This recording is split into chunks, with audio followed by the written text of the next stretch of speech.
et génétique des erreurs innées de l'unité. C'est l'expérience d'une étude monocentrique que nous avons menée au laboratoire d'immunologie du CHU de Sousse. J'essaye de vous donner un peu des résultats, mais avant de parler des résultats, je parlerai un peu de quelques chiffres à l'échelle internationale, mais aussi à l'échelle régionale, au niveau de la région américaine. Alors, je commence cette diapo, pas de conflit d'intérêt, je déclare qu'il n'y a pas de conflit. Alors, quelques notions en guise d'introduction sur les erreurs innées de l'immunité. Alors, comme vous le savez, les erreurs innées de l'immunité, c'est un nouveau terme. Auparavant, on les appelait des déficits immunitaires primitifs, mais l'appellation a changé un petit peu parce que ce ne sont pas tous les déficits, les déficits immunitaires qui donnent des infections, mais il y a aussi de l'auto-inflammation, etc. D'où la naissance de cette nouvelle appellation des erreurs innées de l'immunité. Alors, comme ça ne marche pas ce truc, j'essaie de défiler un petit peu.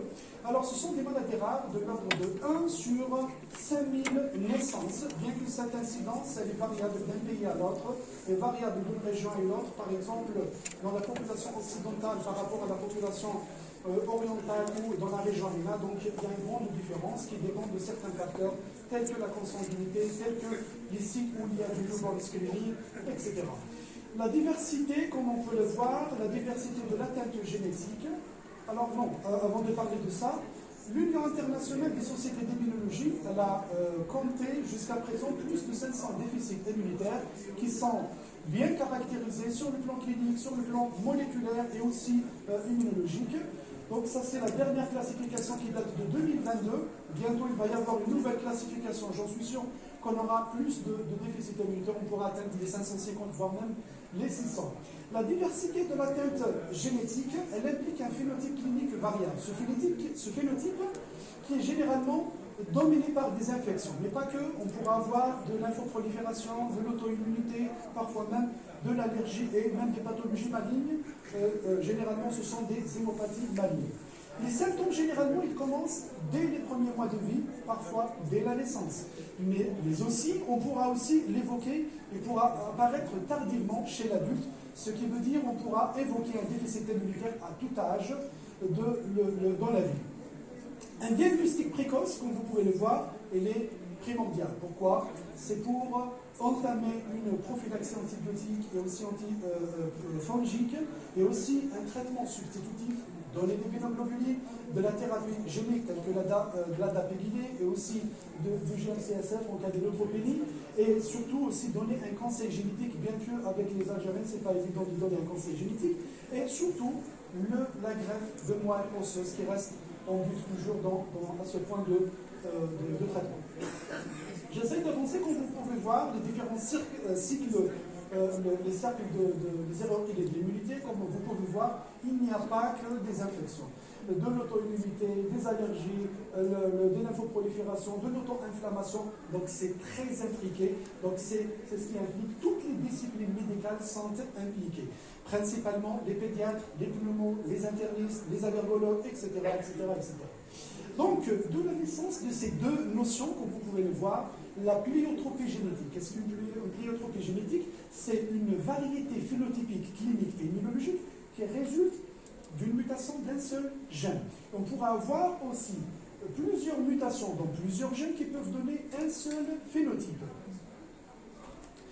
Quelques chiffres d'épidémiologie qui concernent les déficits immunitaires. Comme vous pouvez voir, l'incidence générale est de l'ordre de 1 sur 10 000 naissances vivantes, bien que cette incidence, comme je l'ai dit tout à l'heure, elle diffère d'une région, reste péjorative parce qu'elle dépend de certains facteurs, tels que la consanguinité, tels que s'il y a un système de dépistage néonatal, s'il est présent. Donc, c'est un chiffre quand même qui reste péjoratif. Pour les déficits immunitaires graves qu'on connaît, ce sont les déficits immunitaires combinés sévères. Donc, je fais ma thèse là-dessus. Donc, nous avons l'incidence.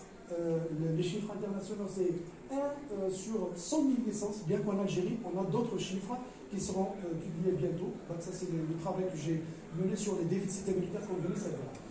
L'hérédité, ou bien la transmission héréditaire, donc elle se fait soit de manière X récessive, par transmission liée à X, ou aussi autosomique récessive, surtout dans notre région, dans les pays comme les nôtres, où la consanguinité est élevée, et vous avez aussi une transmission autosomique dominante.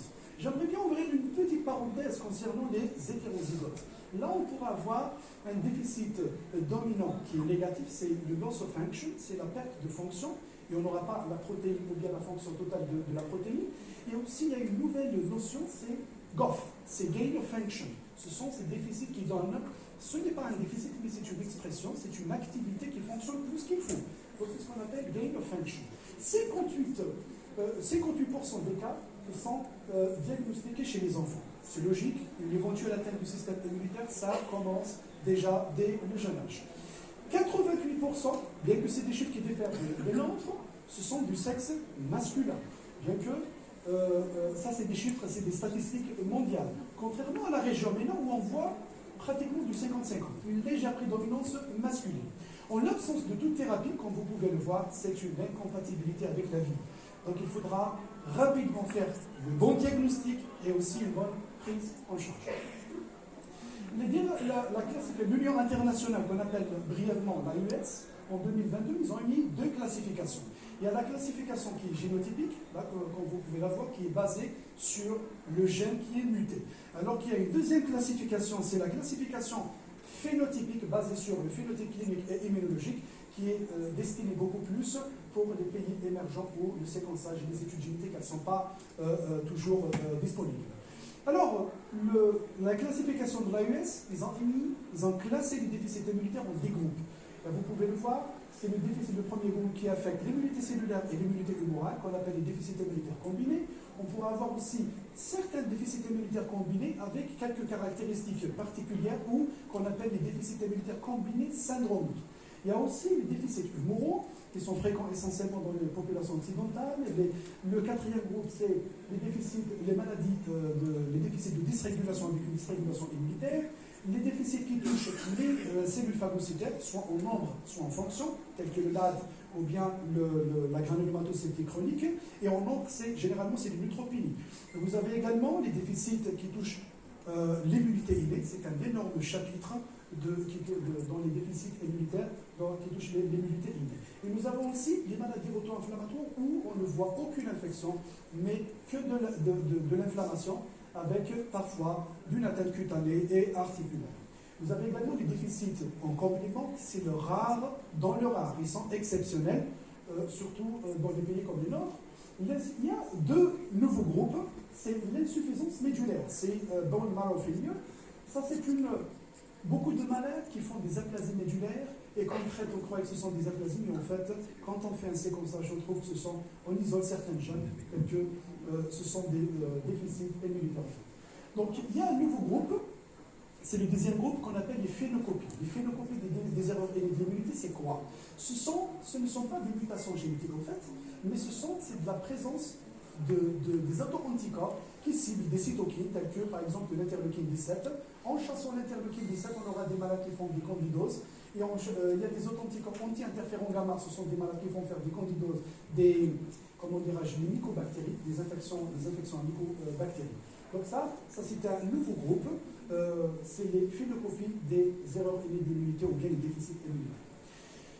Là, c'est regarder l'évolution depuis les années 90, où il y avait une dizaine de cas seulement de déficits qui ont été identifiés, et jusqu'à 2022, où nous avons l'AES, ils ont identifié environ 500 déficits immunitaires, et bientôt on aura une nouvelle classification, c'est en 2024, parce qu'elle se renouvelle chaque 2 ans.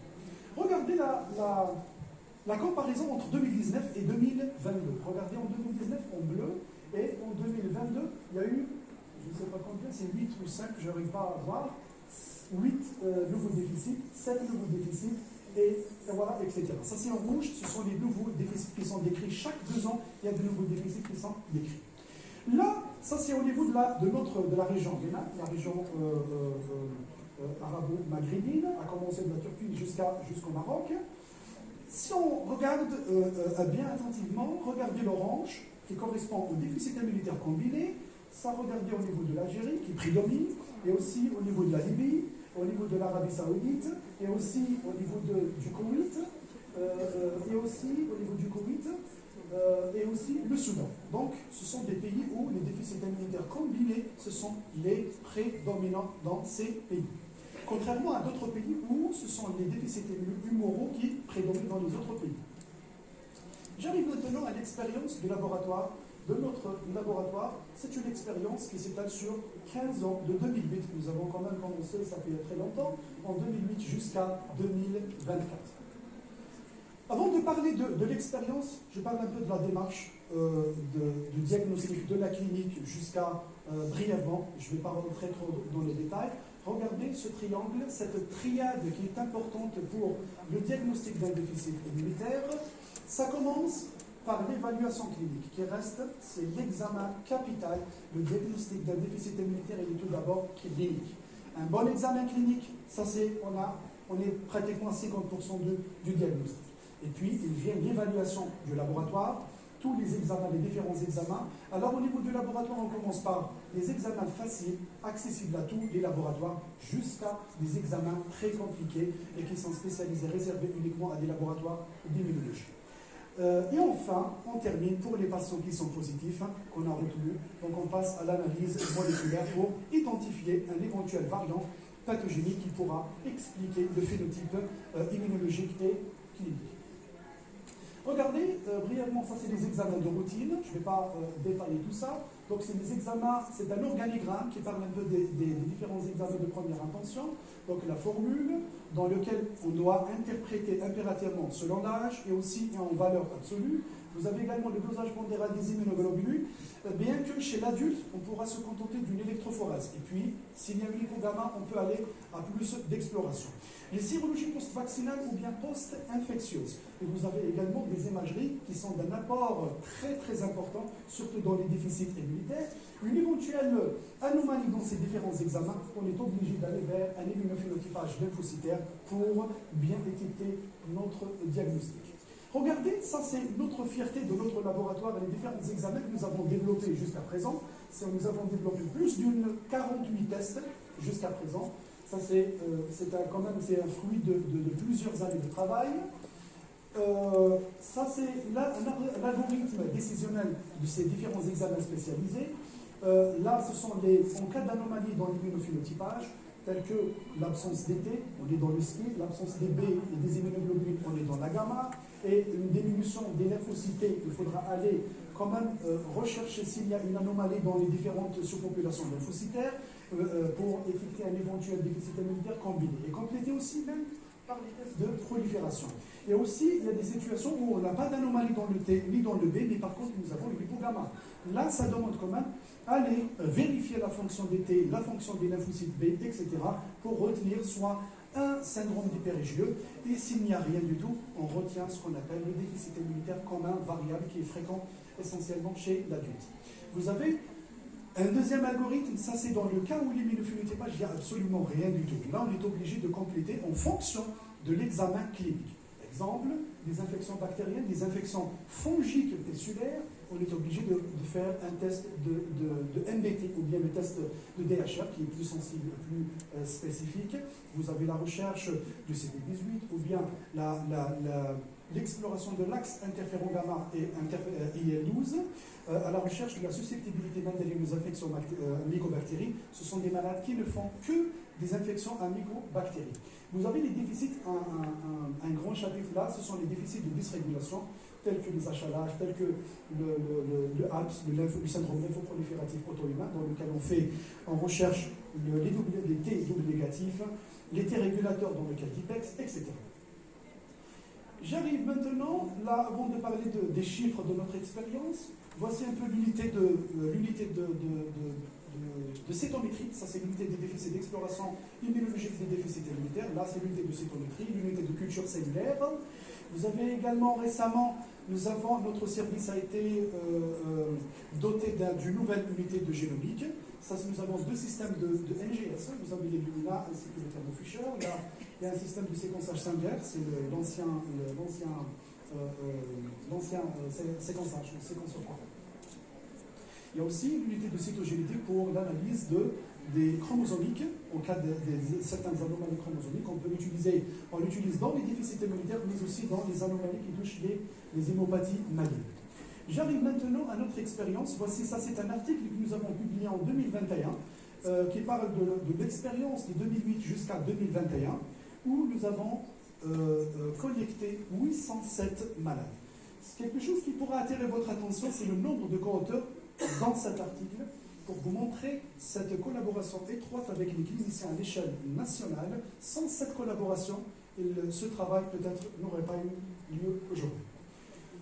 Récemment, nous avons recensé le nombre de déficits dans notre service où nous avons atteint un nombre jusqu'à octobre 2024, nous avons atteint le nombre de 1477. Vous pouvez voir l'évolution selon les différentes années où en 2022-2023, là on voit des pics, c'est une véritable épidémie des déficits immunitaires en Algérie. On ne va pas prendre en considération le 2024 parce que c'est une année en cours. On est en cours de... toujours, regardez, avant 2021, c'est 807 malades et en 3 ans, 670 malades. En orange, ce sont les nouveaux cas décrits, c'est-à-dire les nouveaux cas en fonction des différents groupes de la classification des déficits immunitaires, les combinés syndromiques, les humoraux, etc. Par contre, en bleu, ce sont les anciens avant 2021. Ça, c'est la carte géographique de l'Algérie.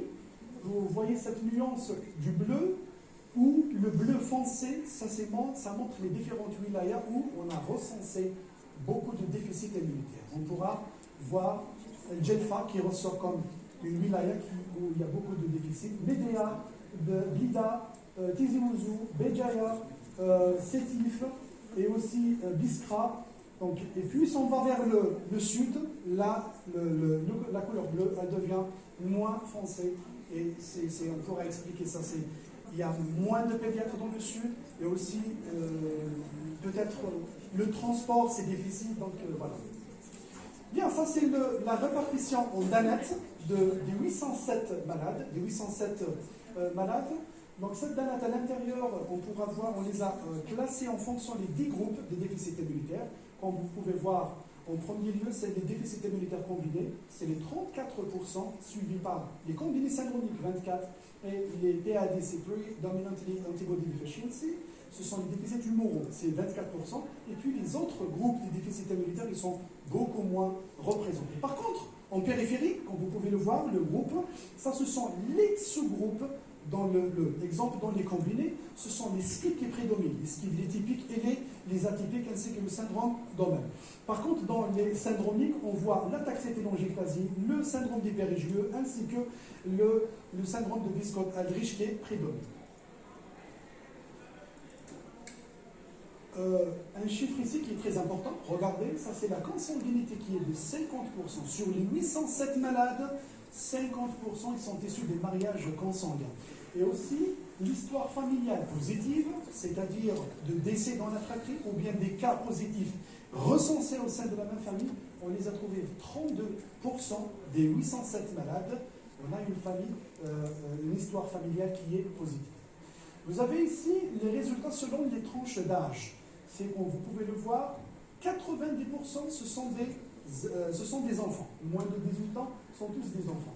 Ce qui attire l'attention, c'est les deux premières tranches, entre 0 à 1 année et de 1 jusqu'à 5 ans. Ce sont les prédominances 33-32%. Donc la majorité des patients que nous avons diagnostiqués, ils ont l'âge de moins de 5 ans. Et comme vous pouvez le voir, le bleu, ce sont qui correspond là au déficit immunitaire combiné. Donc il prédomine dans ces deux tranches d'âge. Par contre, chez l'adulte, à peu près 10%.